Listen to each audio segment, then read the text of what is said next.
All right, now to tonight's other big story. 4 days and counting until Election Day, and Republicans appear to be on the verge of taking back control of at least the House on Tuesday.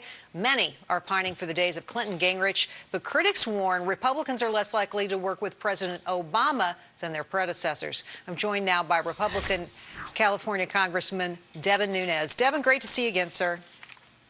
Great to be back on again. All right, so I've got to ask you a question about today's events because they're just overtaking the news cycle here.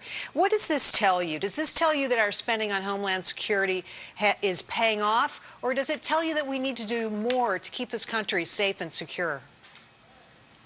Well, I think as your previous guest stated, it's not a matter of needing to spend more money. It's about spending the money that we're already spending and spending it wisely.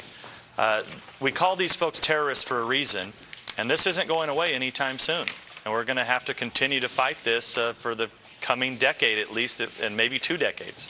Yeah, it's definitely an ongoing problem we're going to have to continue to really think about. I mean, it's so easy to lose track of. I was just thinking today, you know, how it escapes your mind. But obviously, we're back on it again.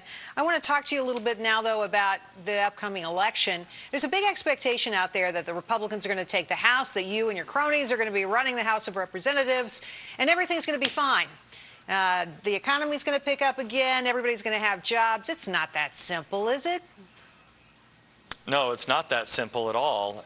You know, basically, if the Republicans gain control of the House of Representatives, that's only half of 1/3 of government. I think our path to control in the Senate is a very difficult path. We have to basically draw a royal flush. We have to win every race, and even then, we'd only have a 1-seat majority. So this is not something that's easily done. And as you know, you have to have 60 votes in the Senate to advance legislation. So I know there's a lot of people depending on the Republicans to turn back this radical move to the left that we've taken in this country the last couple of years. But it's going to be a very tough fight. Let me ask you, though, is Republican leadership really targeting the right goals? I want to show you what Senator Mitch McConnell said recently. He said the single most important thing we want to achieve is for President Obama to be a one-term president. You know, there's 2 years. You guys have to run the country for a while yet before we get to the next election. Is that the right priority? Well, I wrote a piece a couple months ago for the Washington Examiner where I talked about how the Republicans would become the dog that caught the car. And essentially that is what will happen to the Republicans. And I really believe that we have a responsibility and a duty to put out real plans in front of the United States people, in front of all the people, so they can decide how they want to vote, what direction they want the country to go in.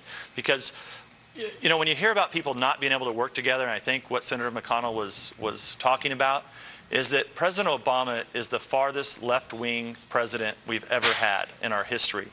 And, you know, in order to get spending and big government under control, it's going to take a change in the American people, not only in government, but in the way that everyone thinks and how we deliver government to people. So I'll take that as you disagree with that idea and you'd like to get some work done in those 2 years. I want you to respond to a couple of comments today. Well, I think, let me put it this way, Gerri. I think what we have to do is we have to put real plans out on the table. Even if President Obama balks at the plans or ridicules us, we do have a responsibility to put real plans out there. Right. All right. Well, I want you to respond. As you know, the solutions aren't easy. No, the solutions aren't easy, and there's going to be a lot of work to do. That's for darn sure. I'd like you to respond to something Paul Krugman wrote today in the pages of the New York Times. He says future historians will probably look back at the 2010 election as a catastrophe for America, one that condemned the nation to years of political chaos and economic weakness. I'm quite certain you don't agree with that, but why not? Well, Paul Krugman, you know, he's a mouthpiece for the left. You know, he was very critical of one of his pieces of me back in the day during the health care debate, because I said that these were socialist policies, that this was nationalizing government health care. You know, and he took it out on me and other Republicans in his column.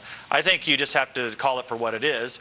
Krugman is a hack for the radical left in this country, and he's probably mad, so he's throwing the toys around the sandbox. Well, I guess we're going to have to leave it on that note. Krugman gets criticized around here a lot, I guess. Thanks so much for your help today. Great to see you. You must come back after the election and talk to us more about plans you have for this upcoming 2 years. Thanks so much. Thank you, Gerri. And be sure to tune into Fox Business for our special election coverage Tuesday night starting at 6 p.m., anchored by our very own Neil Cavuto. Coming up, the foreclosure fiasco has blanketed the TV airways for the last month, but one judge in Brooklyn took matters into